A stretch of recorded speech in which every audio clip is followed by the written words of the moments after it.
우리는 왕이신 하나님만 섬기는 교회라는 표어를 가지고 2026년을 행진해 가고 있습니다. 사사시대는 어떤 시대였습니까? 혼돈, 혼란의 시대였습니다. 우왕좌왕, 갈팡질팡하는 삶을 사는 그런 시대였습니다. 왜 그렇습니까?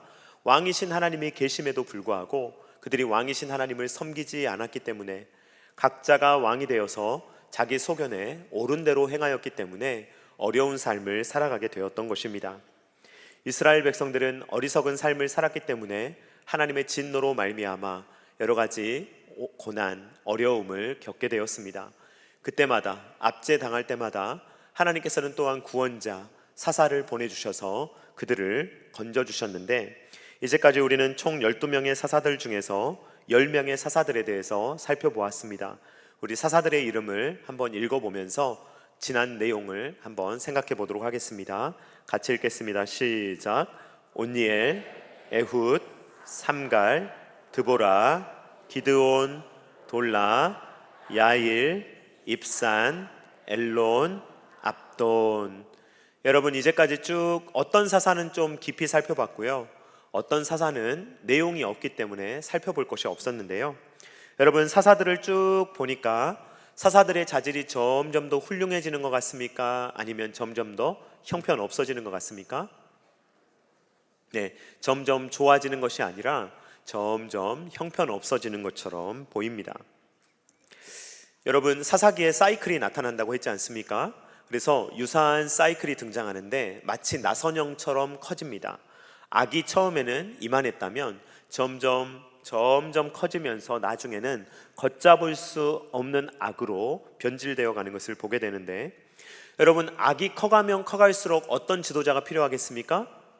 굉장히 유능하고 또 잘 할 수 있는 지도자가 필요할 것입니다. 그런데 시대는 점점 악해지는데 지도자들도 점점 약해지더라 라는 것이 사사기가 우리에게 보여주는 모습입니다. 온니엘, 에훗, 삼갈, 드보라, 여기까지는 그래도 정말 하나님이 세우신 사사다웠습니다. 믿음이 있었고 그들의 믿음을 가지고 그들이 지도자의 역할을 할 때 자기 자신의 유익만을 위해서 사는 것이 아니라 정말로 하나님과 백성들을 위하는 마음으로 그들이 사사의 역할을 했던 것을 우리는 보게 됩니다. 그런데 기드온 때부터 슬며시 변질의 모습이 보입니다. 기드온은 입술로는 참 충성스러운 사람이지만 그의 행동은 전혀 그렇지가 않았습니다. 이 변질된 기드온으로부터 시작해서 급기야 적 사사가 나타나기도 합니다. 적 그리스도처럼 완전히 반대되는 역할, 사사에 반대되는 역할을 하는 그러한 아비멜렉의 모습도 우리는 보게 됩니다. 그는 이스라엘 백성들을 구원하는 것이 아니라 오히려 이스라엘 백성들을 압제하는, 괴롭히는 역할을 했다는 것입니다. 지난 사사기 10장의 설교에서 살펴보았던 것처럼 5명의 사사들은요, 성경에 별 기록을 찾아볼 수가 없습니다. 돌라, 야일, 입산, 엘론, 압돈. 우리가 이들의 이름을 외우기 어려운 이유는 이들에 대해서 별로 들어본 적이 없기 때문입니다. 그리고 이들에 대해서 별로 들어보지 못한 이유는 성경이 이들에 대해서 별로 이야기를 하지 않기 때문입니다. 이들은 나름대로 잘 살았습니다. 이들은 부자였고 자기의 자녀들에게, 손주들에게 많은 것을 물려주는 그러한 삶을, 풍성한 삶을 살았던 사람입니다. 그러나 성경의 관점에서 보면 오직 자기만을 위해서, 자기 가족만을 위해서 살았지 하나님 나라와 영광을 위해서 한 일이 없다는 것을 우리는 성경을 통해서 살펴보았습니다. 오늘 우리가 읽은 본문에서 등장하는 사사는 입다라는 사사입니다. 이 입다라는 사사, 이 사사에 대해서도 좋은 평가를 하기 어려울 것 같습니다. 왜냐하면 입다에 대해서 살펴보면 자기밖에 모르는 매우 이기적인 사람이었음이 드러나기 때문입니다. 제가 입다를 좋지 않게 평가하는 이유는 성경이 그의 말과 행동을 좋지 않게 묘사하고 있기 때문입니다. 입다가 말하는 것, 입다가 행동하는 것을 보면 이 사람이 참 사사답다, 이 사람이 지도자답다라고 말하기가 어려운 것입니다. 입다는 엄청나게 똑똑한 사람이었고 또 처세술에 능했으며 리더십이 있는 사람이었고 용맹한 사람이었습니다. 그 사람이 그러나 왜 좋지 않은 평가를 받는지에 대해서 한번 살펴보도록 하겠습니다. 일단 입다가 얼마나 똑똑한 사람이었는가 라는 것부터 살펴보도록 하겠습니다. 입다는 머리가 굉장히 좋은 사람이었고요. 어떤 상황에서도 자기에게 유리하게 모든 상황을 끌어낼 수 있는 노련한 협상가였습니다. 입다는 출생 신분이 좋지 않았습니다. 사생아였거든요. 기생의 아들이었기 때문에 그의 출신 신분은 너무나도 좋지가 않았습니다. 그래서 누구에 의해서 추방되느냐? 형제들에 의해서 추방됩니다. 너는 가문의 수치다. 너 어디 가서 아버지가 우리 아버지라고 말하지 말아라. 그렇게 쫓아낸 사람이 바로 이 입다라는 사람입니다. 그런데 이 이스라엘 백성들이 암몬 자손의 공격을 받게 됩니다. 그래서 얼마나 어려움을 겪었는지 이들이 누구를 찾아가느냐? 입다를 찾아갑니다. 그래서 입다 좀 도와줘 라고 말하게 되었던 것입니다. 사사기 11장 6절 말씀 같이 읽도록 하겠습니다. 시작. 입다에게 이르되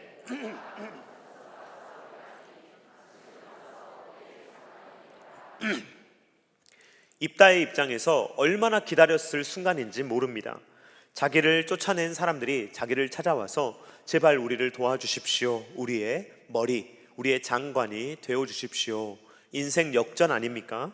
입다는요 덥석 물고 싶었을 거예요. 그러나 입다는요 밀당을 합니다. 그러면서 뭐라고 하느냐? 아니 쫓아낼 때는 언제고 이제 와서 염치 없게 나에게 도와달라고? 라고 하면서 지금 자기가 유리한 고지에 있는 것을 알고 있기 때문에 그 상황을 최대한 이용하는 것입니다. 그래서 길르앗의 장로들이 자기에게 도움을 청할 때 그 빈궁한 상황을 최대한 이용해서 형제들의 어려움을 보고 도와줄 마음을 갖는 것이 아니라 이때다 싶은 것이죠. 이때를 이용해서 아주 코를 납작하게 만들어서 아무 말도 못하게 해야지. 이것이 입다의 전략이었던 것입니다. 사사기 11장 7절 말씀 같이 읽도록 하겠습니다. 시작. 입다가 길르앗 장로들에게 이르되 너희가 전에 나를 미워하여 내 아버지 집에서 쫓아내지 아니하였느냐?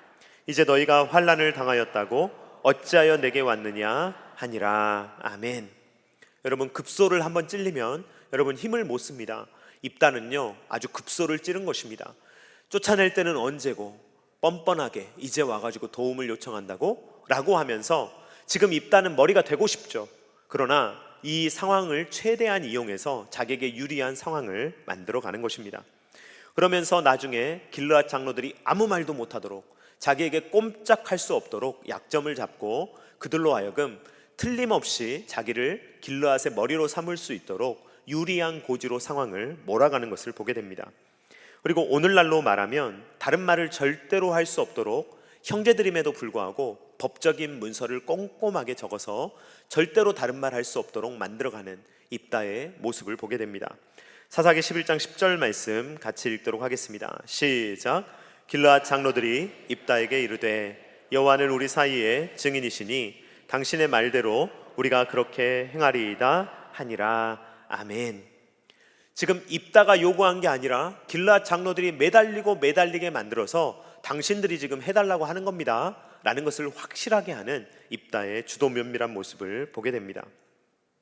입다는요 말도 정말 잘했지만 머리도 기가 막히게 좋았지만 또 이 암몬 자손들하고도 싸울 때 이것을 십분 활용하는데요. 이 암몬 자손들하고도 싸워서 이기는 것보다 말로 이기는 게 낫다는 것을 입다는 잘 아는 사람이었습니다. 굉장히 실리를 추구하는 사람이었죠. 그래서 싸우지 않고 이기려는 그러한 일을 합니다.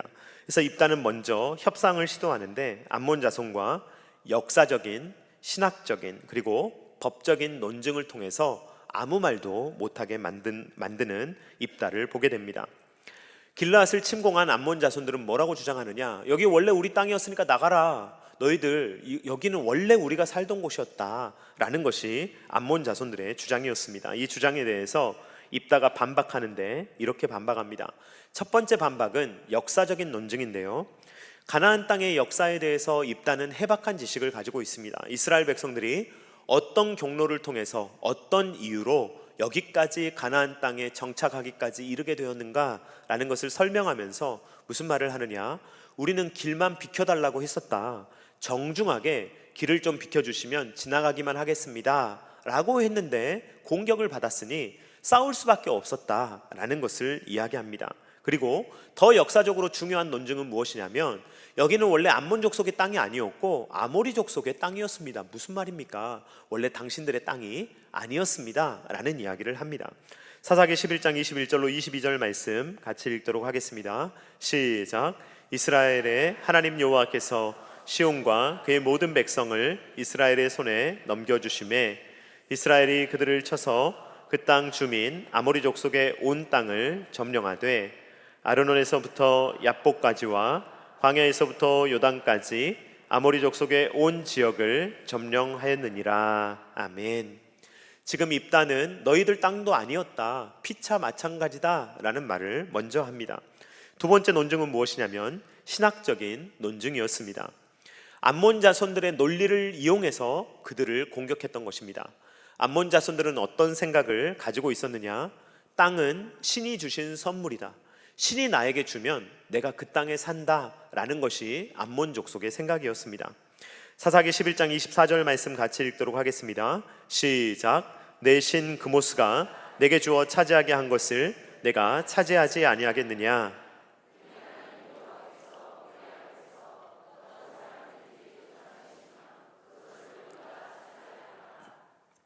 고대 근동지방의 사람들은 전쟁을 어떻게 했냐면 신과 신의 전쟁으로 이해했습니다. 신들의 전쟁. 그래서 A라는 국가와 B라는 국가가 싸울 때 이 사람들이 싸우는 것 같지만 실은 A 국가가 믿는 신, B 국가가 믿는 신이 싸워서 신이 이기면 그 땅을 차지한다라는 논리를 바로 이 암몬 자손이 가지고 있었다라는 것입니다. 그래서 너희들의 신인 그모스가 땅을 차지하게 하면 너희도 그 땅을 차지하고 살지 않느냐? 왜 우리한테 그러느냐? 우리가 이겼고 그 땅을 여호와께서 우리에게 주셨기 때문에 우리도 이 땅에서 사는 것이 당연한 것이다 라는 것을 말하는 것입니다. 입다는 이 사람들의 논리, 가나안 백성들의 논리를 그대로 이용하여서 자기의 논리를 세우고 있습니다. 세 번째 논증은 법적인 논증입니다. 원래 이 땅의 주인이었던 사람들도 아무런 이의를 제기하지 않았는데 300년 전에도 아무 말이 없었는데 이제 와서 너희들이 소유권을 주장하느냐? 그런 말입니다. 사사기 11장 25절 말씀 같이 읽도록 하겠습니다. 시작. 이제 내가 모압 왕 십볼의 아들 발락보다 더 나은 것이 있느냐? 그가 이스라엘과 더불어 다툰 일이 있었느냐? 싸운 일이 있었느냐? 아멘. 300년 전에 땅을 빼앗겼던 다른 왕도 아무 말 못했다. 그런데 300년이 지난 지금 너희들이 와가지고 옛날에 300년 전에 우리가 살았으니까 내 땅 내놔라, 이게 말이 되느냐? 라고 이야기하면서 암몬 자손이 아무 말도 하지 못하게 완벽하게 논리적으로 그들을 압도하는 모습을 보게 됩니다. 입다는 정말 주도 면밀한 사람이고 똑똑하고 또 이 순발력이 강하고 여러 사람을 설득하는 일에 굉장히 능한 사람이라는 것을 우리는 이 본문을 통해서 알 수가 있습니다. 그러면 입다가 말만 잘했느냐? 그렇지 않습니다. 입다는요, 이 굉장한 용사였습니다. 그래서 입다는 쫓겨났지만 입다 주변에 많은 사람들이 입다를 의지하여 모여들었습니다. 불황자들, 잡류들이 모여들어서 입다는 큰 세력을 형성하게 되었던 것입니다. 사사기 11장 3절 말씀 같이 읽도록 하겠습니다. 시작. 이에 입다가 그의 형제들을 피하여 돕 땅에 거주하매 잡류가 그에게로 모여와서 그와 함께 출입하였더라. 아멘. 입다는 대단한 사람입니다. 지금 형제들을 피하여서 도망갔어요. 흑수저입니다. 아무것도 없습니다. 지금 인맥도 없고 돈도 없고 또 다른 땅으로 쫓겨났기 때문에 아무것도 없는 맨손입니다. 그런데 이 입다가 굉장히 강하고 똑똑하고 그리고 이 지도력이 있고 사람을 끄는 힘이 있기 때문에 입다 주변에 사람들이 막 모여드는 거예요. 그래서 어느 정도의 세력을 형성하게 되었느냐? 암몬 족속이 길앗을 쳐들어왔을 때 도와달라고 할 정도의 힘을 입다가 스스로 이루었다. 전형적으로 자수성가형 그러한 자수성가한 사람이라고 입다를 평가할 수가 있는 것입니다. 그래서 입다는요, 결국 암몬 족속과 전쟁을 벌이게 되고 압승을 하게 됩니다. 사사기 11장 33절 말씀 같이 읽도록 하겠습니다. 시작. 아로엘에서부터 민닛에 이르기까지 20성읍을 치고 또 아벨 그라민까지 매우 크게 무찌르니 이에 암몬 자손이 이스라엘 자손 앞에 항복하였더라. 아멘. 입다는요, 굉장히 좋은 지도자죠. 문무를 겸비한 사람입니다. 머리도 똑똑하고 사람들을 잘 이끄는 지도력도 있고, 그리고 굉장히 용맹하고 스스로 전쟁을 잘하는 그런 사람이 바로 입다였다라는 것입니다. 여러분, 생각해보면 입다가 왜 이런 사람이 되어야만 했을까요? 그래야만 생존할 수가 있었을 것입니다. 그는 사생아입니다. 아비멜렉, 기드온의 아들보다 더 비참한 사람이에요. 기드온의 아들이었던 아비멜렉은 첩의 소생이었습니다. 그래도 첩이었어요. 그런데 이 입다의 어머니는 기생입니다. 그러니까 이 입다는 완전히 사생하고 이 가족으로부터 완전히 버려져야 되는, 가족 가까이 오면 올수록 가족을 어렵게 만드는 그런 존재이기 때문에 형제들이 제발 우리 가문의 수치니까 너는 오지 말아라 했던 사람이 바로 입다였던 것입니다. 여러분, 이렇게 아무것도 없는 사람, 믿을 게 뭐밖에 없겠습니까? 아마 자기 머리하고 주먹밖에 없었을 것입니다. 그러므로 그는 큰 용사로서 살아가게 되었던 것입니다. 사사기 11장 1절로 2절 말씀 같이 읽도록 하겠습니다. 시작. 길르앗 사람 입다는 큰 용사였으니 기생이 길르앗에게서 낳은 아들이었고 길르앗의 아내도 그의 아들들을 낳았더라. 그 아내의 아들들이 자라매 입다를 쫓아내며 그에게 이르되 너는 다른 여인의 자식이니 우리 아버지의 집에서 기업을 잊지 못하리라 한지라. 아멘. 여러분, 이런 일을 여러분들이 당했다고 생각해 보십시오. 이를 바득바득 갈지 않겠습니까? 내가 어떻게든 성공하고야 말겠다. 내가 어떻게든 다시 나타나서 너희들의 콧대를 누르고야 말겠다. 내가 그냥 죽을 것 같으냐? 이런 식의 분노, 이런 식의 그 마음속에 있는 여러 가지 마음들이 아마 입다의 마음 가운데 여러 동기를 부여했을 것입니다. 그래서 입다는 드디어 자수성가했고 드디어 도움을 요청받았고 암몬을 이기며 이 길르앗의 머리가 되었던 것입니다. 길르앗의 수치로 여겨졌던 사람이 길르앗의 머리가 되었으니 이 입다는 성공한 사람이다 라고 말할 수가 있을 것입니다. 그런데 이어서 입다에 대해서 쭉 살펴보면 이 입다가 정말로 똑똑이는 똑똑인데 헛똑똑이구나 라는 것을 우리가 발견하게 됩니다. 여러분, 입다는요 어떤 일을 하냐면요, 사람들을 구워 삶는 거 잘하잖아요. 누구까지 구워 삶으려고 하냐면 하나님까지 구워 삶으려고 합니다. 하나님을 상대로도 협상을 하려고 하는 것이 입다입니다. 그러나 여러분, 입다가 하나님과 협상할 필요가 있습니까? 없습니까? 없었습니다. 하나님은 사사를 세워서 이스라엘 백성들을 구원하시는 것이 목적이었기 때문에 입다와 협상하실 이유가 전혀 없는 분이십니다. 그런데 이 하나님의 영이 임했음에도 불구하고 입다가 협상을 하는 것입니다. 사사기 11장 29절 상반절 말씀 같이 읽도록 하겠습니다. 시작. 이에 여호와의 영이 입다에게 임하시니, 아무런 조건 없이 하나님께서는 입다에게 승리를 주시기 위해 여호와의 영으로 그에게 힘을 주시고 능력을 주셨습니다. 그런데 입다는 어떤 사람이냐? 아까도 암몬 자손의 사고방식으로 이야기했잖아요. 이 입다의 사고방식 가운데 세상적인 세계관이 들어와 있는 거예요. 입다의 머리의 틀이 이 하나님의 생각대로 생각하는 것이 아니라 세상 방식대로 생각하는데, 입다의 세계관을 한 문장으로 정리하면 이런 것입니다. 이 세상에 공짜 같은 것은 없다. 입다는 어떤 사람입니까? 부모님으로부터 사랑을 못 받았던 사람입니다. 자기 손으로 생존하고 자기 힘으로 자기가 모든 것을 일으켜내야만 했던 사람이 입다입니다.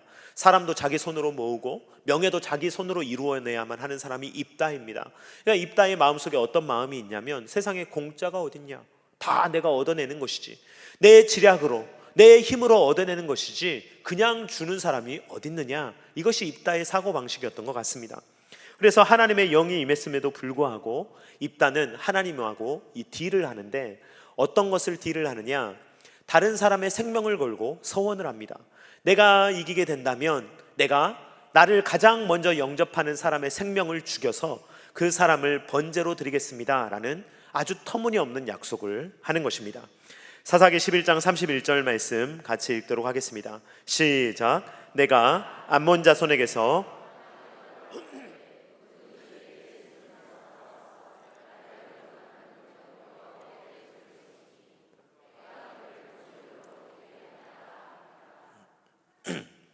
입다가 이런 무시무시한 서원을 하는 이유가 무엇입니까?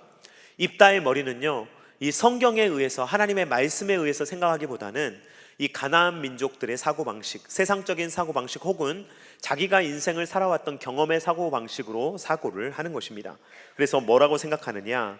아니, 신이 그냥 도와주겠느냐? 신에게 뭐라도 갖다 바쳐야지 도와주지. 가나안 사람들이 생각할 때 신을 감동시킬 수 있는 가장 좋은 방법을 어떻게 생각했냐면, 자기의 자식을 제사로 드리는 것이 신을 감동시킬 수 있는 가장 좋은 방법이라고 생각했던 거예요. 여러분, 악한 사람이라도 자녀는 사랑하지 않습니까?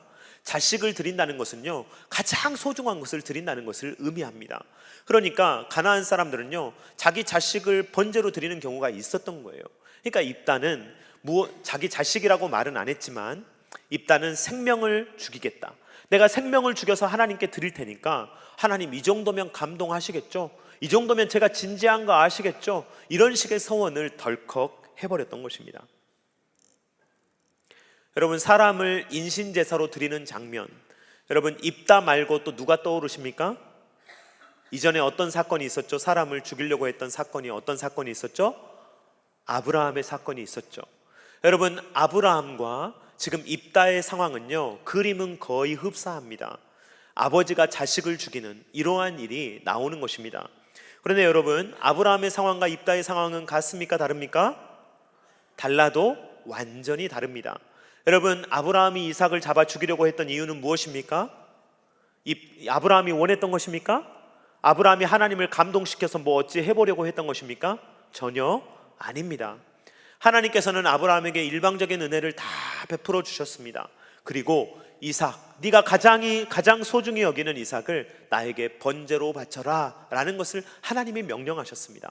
그런데 여러분, 하나님께서는 이삭을 죽이려고 의도하셨습니까? 의도하지 않으셨습니까? 의도하지 않으셨습니다. 하나님은 인신제사를 명하신 것이 아닙니다. 그저 아브라함을 시험해 보려고 하셨던 것입니다. 그리고 아브라함이 그 시험을 통과할 것도 알고 계셨습니다. 그렇기 때문에 하나님께서 아브라함에 그것을 명하셨던 것입니다. 그런데 입다의 경우는요, 하나님이 명하셨습니까? 명하시지 않았습니까? 전혀 명하시지 않았습니다. 하나님은 그런 걸 요구하지 않으셨어요. 어떤 조건도 요구하지 않으셨습니다. 그런데 입다가 생각할 때, 아이, 공짜가 어딨어?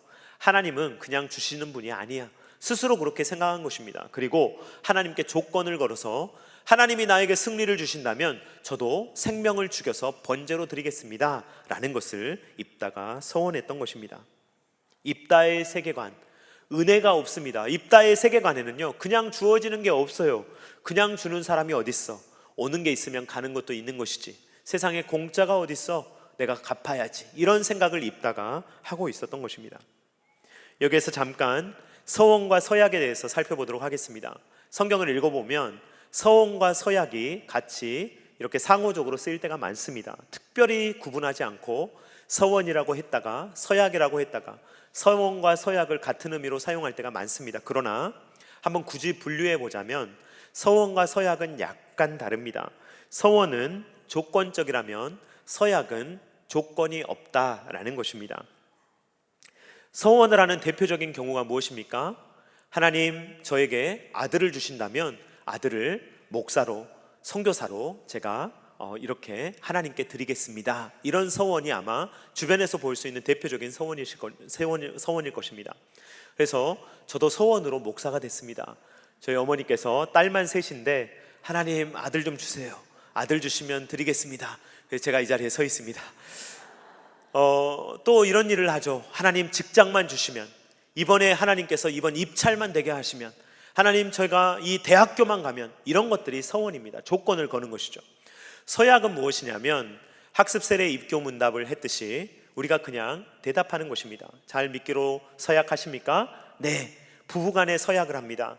남편은 아내는 남편을 사랑할 것을 서로 서약합니다.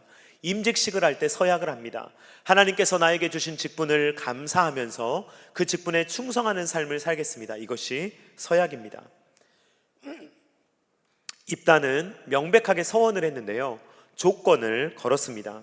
여러분, 서원을 하면 그 서원을 반드시 이행해야 됩니까? 안 지켜도 됩니까? 서원을 이행하는 것이 맞겠죠. 그래서 성경에는 이런 표현이 있습니다. 해롭더라도, 너에게 어렵더라도 그 서원을 이행하라고 말합니다. 시편 15편 4절 말씀 같이 읽도록 하겠습니다. 시작. 그의 눈은 망령된 자를 멸시하며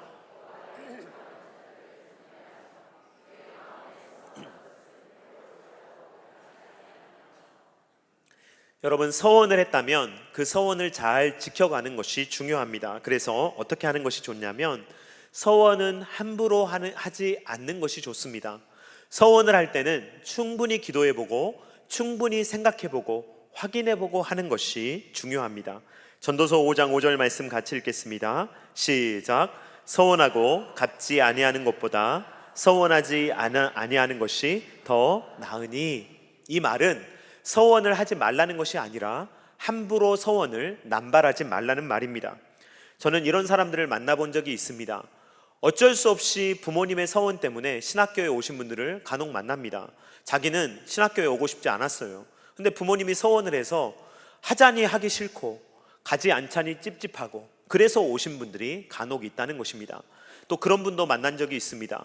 어디 집회에 갔다가 갑자기 덜컥 서원을 해가지고 하나님, 제가 목사가 되겠습니다. 혹은 선교사가 되겠습니다. 혹은 제가 제 재산에 얼마를 드리겠습니다. 막 이런 것들을 서원을 덜컥 해놓고 나중에 집에 가니까 영 아닌 거예요. 그래가지고 그것을 못 지켰어요. 그래서 마음속에 늘 찝찝함을 가지고 무슨 나쁜 일만 생기면 그때 내가 그런 일을 안 해서 내가 이런 일이 생기는 건가? 그때 내가 그것을 안 지켜가지고 내가 이렇게 되는 건가? 평생 죄책감과 찝찝함 가운데 살아가는 사람도 있다는 것입니다. 여러분, 하나님이 우리가 이런 삶을 살아가는 거 좋아하시겠습니까? 좋아하지 않으시겠습니까? 좋아하지 않으실 것이 분명합니다.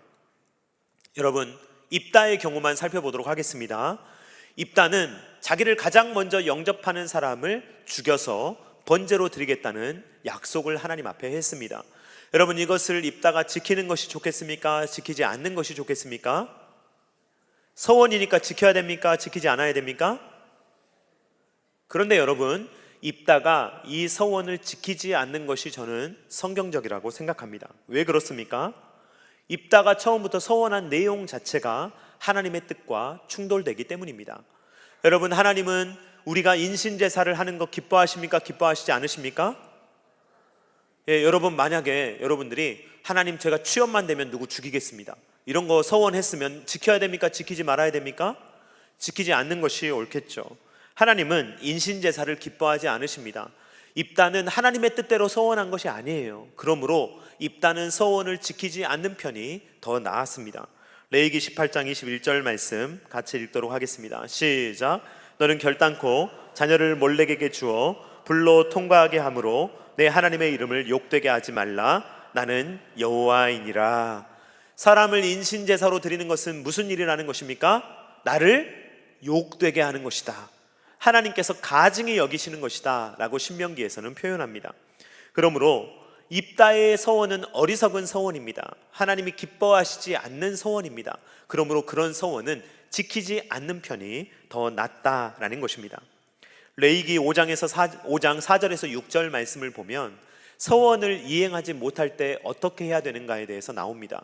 거기를 읽어보면 서원을 이행하지 못하게 되었을 때는 그것을 하나님 앞에 가지고 나와서 회개하고 속죄제를 통해서 정결하게 되는 예식이 있습니다.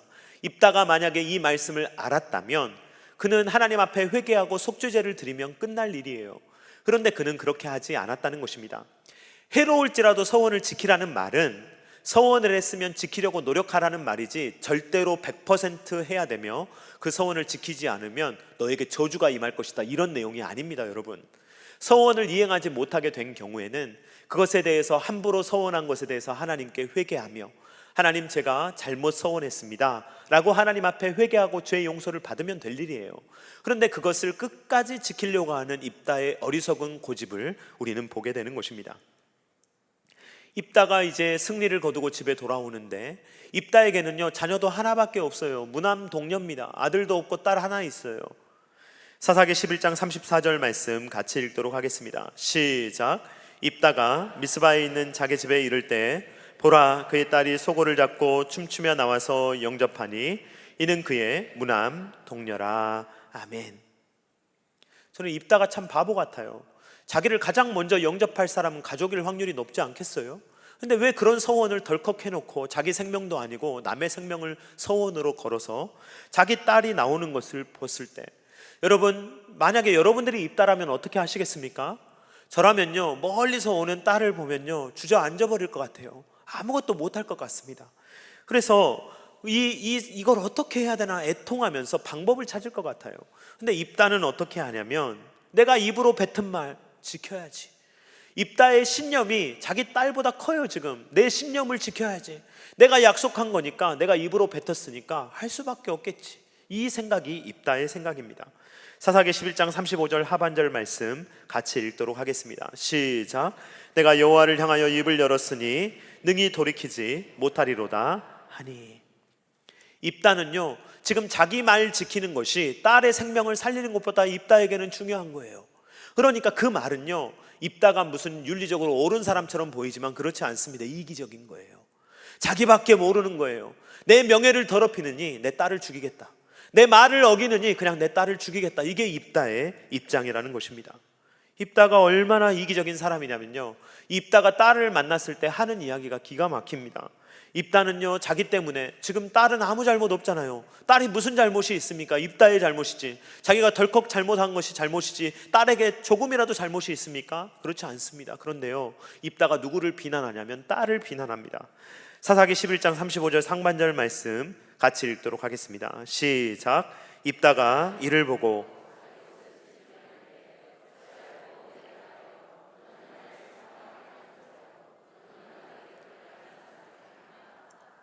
입다가 지금 비난하는 사람이 누구입니까?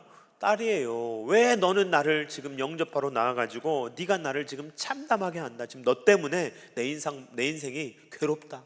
너 어떻게 나를 이렇게 괴롭게 할 수 있느냐? 입다가 지금 딸아 어떡하느냐? 네가 나 때문에 죽게 되었구나. 이렇게 애통하고 난리를 쳐도 모자랄 판에 너 때문에 괴롭다. 너 때문에 내 인생이 힘들다. 지금 그런 이야기를 입다가 하고 있다는 것입니다. 딸이 입다에게 부탁합니다. 아버지, 제가 처녀로 이제 죽게 되었는데 저에게 2달만 시간을 주시면 제가 애곡하고 애통하고 이렇게 죽음을 준비할 수 있는 시간을 갖겠습니다 라고 이야기합니다. 여러분, 지금 잘못은 입다가 했어요. 딸은 아무런 잘못이 없습니다. 근데 입다가 딸에게 무슨 말을 하는 줄 아십니까? 딱 한마디예요. 얼마나 차가운지 몰라요. 가라, 끝입니다. 이제 죽음을 앞둔 딸에게 가라, 끝입니다. 사사기 11장 38절 말씀 같이 읽도록 하겠습니다. 시작. 그가 이르되 가라 하고 2달을 기한하고 그를 보내니 그가 그 여자친구들과 가서 산 위에서 처녀로 죽음을 인하여 애곡하고. 여러분, 입다가 얼마나 똑똑한 사람인지 모릅니다. 그는요, 노련한 협상가입니다. 사람을요, 이리 끌고 저리 끌고 자기가 원하는 대로 마음대로 이끄는 사람이 입다입니다. 그래서 하나님까지 자기가 마음대로 하려고 했던 사람이 입다입니다. 얼마나 유능한 사람이었는지 주변에 사람들이 계속 모여들고요, 입다를 의존합니다. 제발 우리를 좀 도와주십시오. 그리고 암몬 족속과 싸워서 이깁니다. 승리를 실제로 거두는 사람입니다. 힘 있는 사람입니다. 자수성가했어요. 그는 흙수저 중에 흙수저였는데 금수저가 됐습니다. 대단한 사람이에요. 그런데요, 자기밖에 모르는 철부지입니다. 오로지 자기밖에 몰라요. 나밖에 모르는 입다예요. 자기 딸보다도 자기밖에 모릅니다. 내가 어떻게 되면 어떡하지? 내가 이 명예 잃어버리면 어떡하지? 내가 딸, 너 나 어떻게 하지 말아라. 난 내 걸 지켜야 돼. 이게 입다입니다, 여러분. 그래서 자기가 원하는 거 다 얻었어요. 부도 얻었고 명예도 얻었습니다. 다 얻었습니다. 승리를 얻었습니다. 그런데요, 자기 딸을 자기 손으로 죽여야 되는 비참한 상황 가운데 놓이게 되었다라는 것입니다. 여러분, 입다는요, 너무 이기적입니다. 여러분, 근데 이 입다가 사사예요. 그러면 이기적인 사사 말이 됩니까, 안 됩니까, 여러분? 자, 여러분, 이기적인 대통령 말이 됩니까, 안 됩니까? 만약에 대통령이 자기 아내나 자기 딸을 위해서 국민들을 속이고, 만약에 국민들의 것을 막 다 부정으로 빼앗아 가지고 자기 아내에게 막 애처가여 가지고 아내에게 주고, 딸을 너무 사랑해서 딸을 주고, 여러분, 이 사람이 지도자입니까, 아닙니까? 아니에요. 이 사람은 지도자가 아닙니다. 지도자로서의 자격이 전혀 없는 거예요. 지도자라면 어떻게 해야 됩니까? 나보다 남을 생각해야 되는 거예요.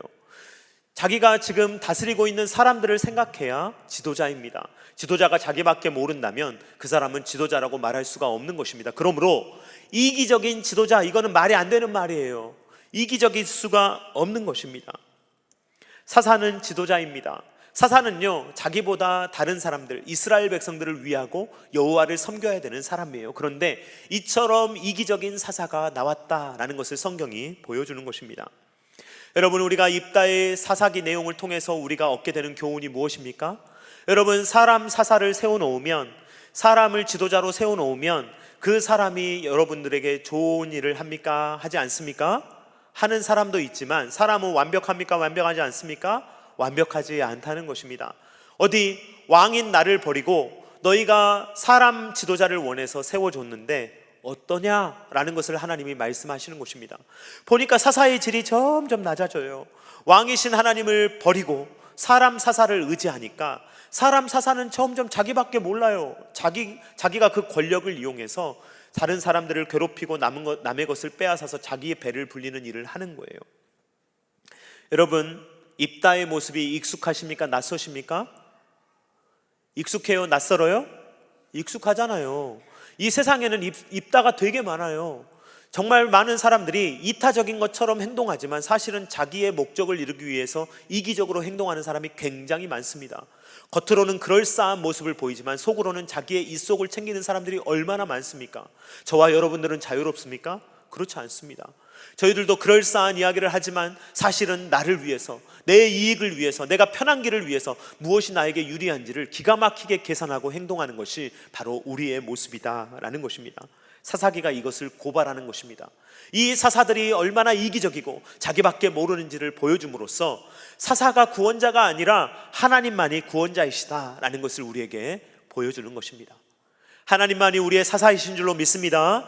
하나님만이 우리의 왕이신 줄로 믿습니다. 이것이 사사기의 기록 목적입니다. 사사들은 완전하지 않다는 것입니다. 그래서 이 땅에 왕으로 오신 예수님, 그분은 어떤 분이십니까? 입다와 완전히 다른 분이십니다.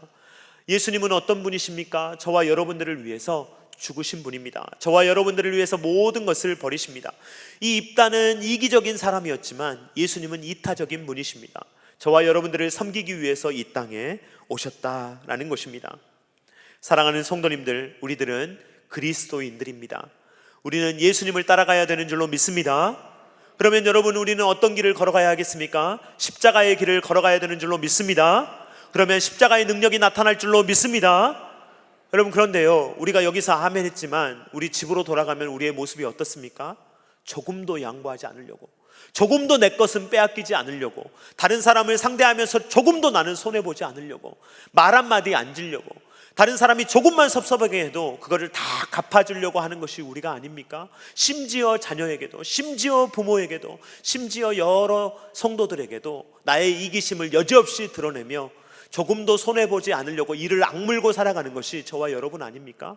여러분, 이건 세상적인 방법입니다. 세상에서는 그렇게 살아가야 된다고 말해요.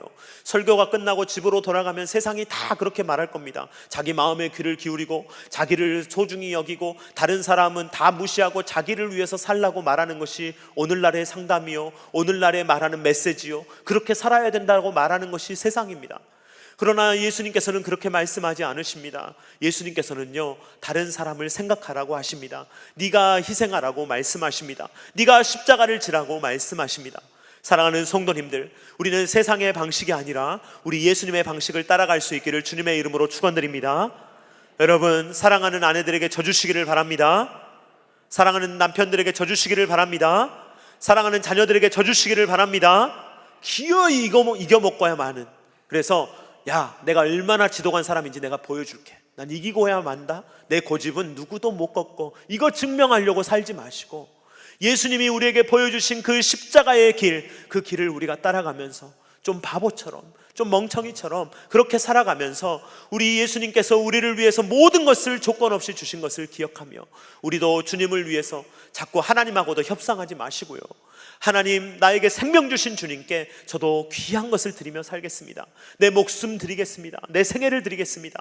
그렇게 일평생을 믿음으로 승리하는 삶을 살아가는 저와 사랑하는 성도님들 다 되실 수 있기를 주님의 이름으로 축원드립니다.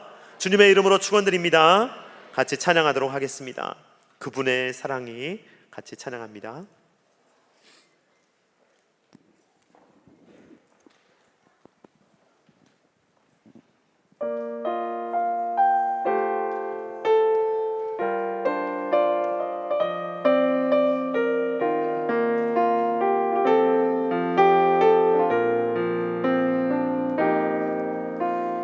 나는 이제껏 살아오면서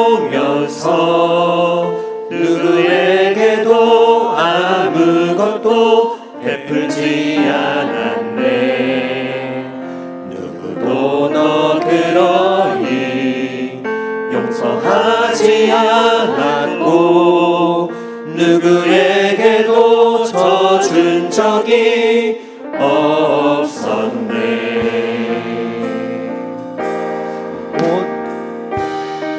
오직 내 것을 위해 나의 안전과 나의 명예를 위해 이를 악물고 남을 여왔네. 오직 내 것을 위해 하지만 그분은 자신보다도 모든 사람을 사랑하시어 자신의 모든 것을 포기하시고 십자가의 영틀에 자기를 내어주사 그 고통당함으로 우리를 구원하시었네.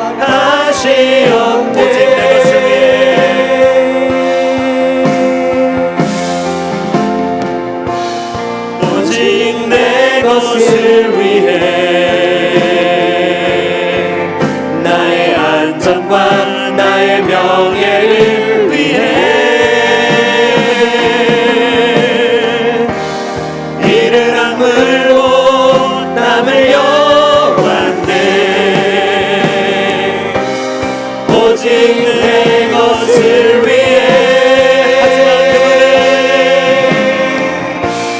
하지만 그분은 자신보다도 모든 사람을 사랑하시어 자신의 모든 것을 포기하시고 십자가의 영틀에 자기를 내어주사 그 고통당함으로 우리를 구원하시었네.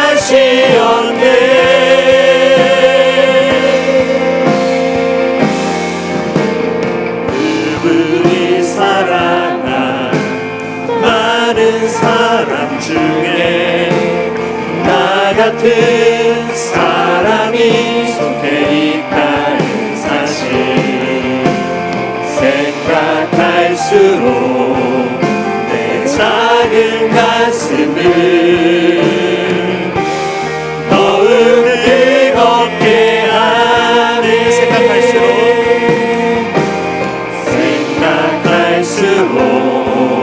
내 작은 가슴을 더욱 뜨겁게 하네.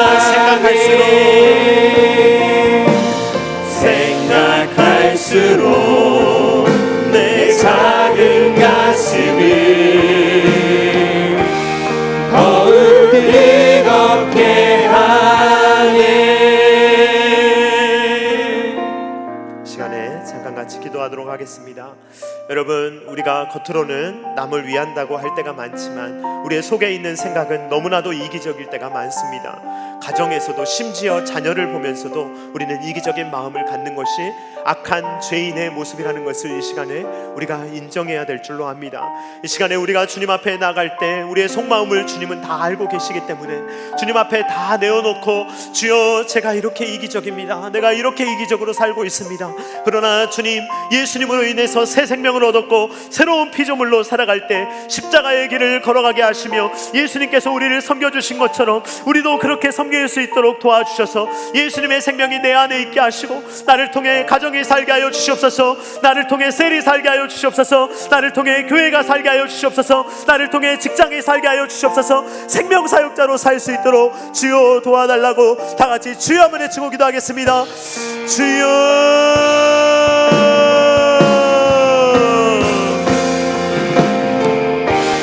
오직 내 것을 위해, 나의 안전과 나의 명예를 위해 이를 악물고 땀 흘려왔네. 오직 내 것을 위해. 하지만 그분은 자신보다도 모든 사람을 사랑하시어 자신의 모든 것을 포기하시고 십자가의 영들에 자기를 내어주사 그 고통당함으로 우리를 구원하시었네. 하지만 그분은 자신보다도 모든 사람을 사랑하시어 자신의 모든 것을 포기하시고 십자가의 영들에 자기를 내어주사 그 고통당함으로 우리를 구원하시었네. 하지만 그분은 자신보다도 모든 사람을 사랑하시어 자신의 모든 것을 포기하시고 십자가의 영들에 자기를 내어주사 그 고통당함으로 우리를 구원하시었네.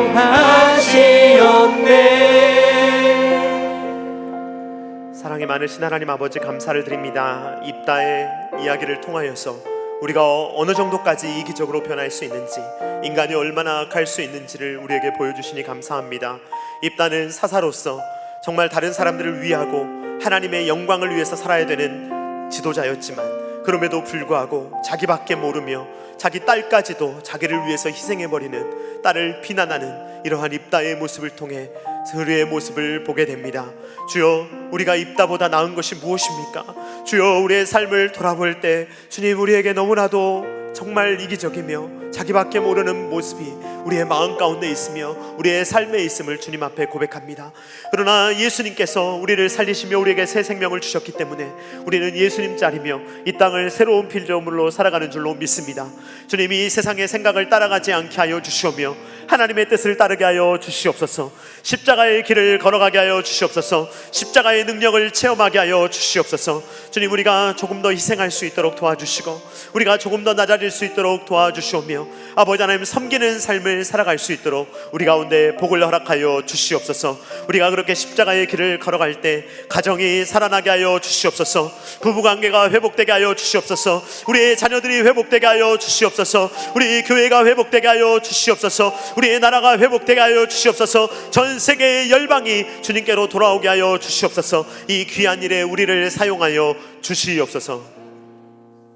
이제는 우리 구주 예수 그리스도의 십자가의 무한하신 은혜와 독생자 아들을 아낌없이 내어주신 성부 하나님의 사랑하심과 성령 하나님의 감동, 감화, 역사, 교통하심이 이 땅을 살아갈 때 세상의 생각대로 어떤 철학과 이념에 따라 살아가는 것이 아니라, 이 세상이 우리에게 주어지는 대로, 우리에게 말하는 대로 살아가는 것이 아니라 하나님의 음성에 귀를 기울이며 비록 쉬운 길은 아니지만 생명의 길, 십자가의 길, 다른 사람을 살리는 길, 나도 살고 살리는 생명사역자의 삶을 걸어가기를 원하는 사랑하는 모든 주의 백성들의 머리 위에와 각 가정과 주님께서 피로 값주고 사신 첨단 계라시교회 위에와 조국과 세계의 열방 가운데 이제로부터 영원토록 함께 있기를 간절히 축원하옵나이다. 아멘.